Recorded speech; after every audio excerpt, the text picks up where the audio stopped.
Mark Walsh here from the Embodied Facilitator course. Someone's asked me to do a video on the function of negativity. So what we could call negativity, what would that include? Saying I can't do something, criticizing others, general negative vibe. So what would that come from? Well, it's kind of judgmental to say something's negative. In a way, everything performs a positive function, at least in the past, yeah. So at some point that had a function. Let's say it was being aggressive. We could say that's a very negative thing, or being timid, or depressive, critical, whatever. So at some point in the past, that was the best we could do. Might have been as young children, might have been at a point where we were powerlessness. It might have just been all we had modeled to us, right? So we picked up behavioral possibilities from our parents, from our culture.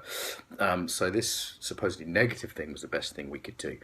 So if we say, look at trauma as an example, people might be numbed out when they're traumatized. Well, actually, that's a pretty good move to be numbed out when you're feeling something that would otherwise be overwhelming. Even something like drinking, they're drinking too much. Well, maybe they're drinking to stop feelings that would otherwise make them kill themselves or be overwhelming. So things that can look very negative are actually fulfilling a need. So we need to look at the underlying need of the behavior. Maybe it's to feel safe, to feel loved.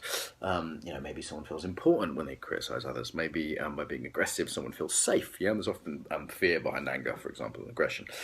So by looking at the underlying needs, this is very NVC, nonviolent communication, we can see that negative behavior, we really want to acknowledge any behavior came from somewhere in the past where it may have been useful, may, however, be outdated.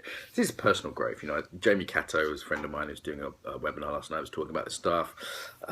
Curtis Watkins, a friend of mine, does coaching, talks about a very similar thing, acknowledging people were doing the best they can at the time, also acknowledging that behavior is not wrong, but maybe outdated. There may be more behavioral possibilities, other ways of meeting that function, and until we can help people get the need met a better way, so by feeling safe another way, why would they give it up, right? You can't just tell them it's wrong, get rid of it. So negative behavior, actually positive, often at least has a positive original intention. Need to acknowledge that and need to replace it with something better, more useful, more appropriate, rather than just try and get rid of it.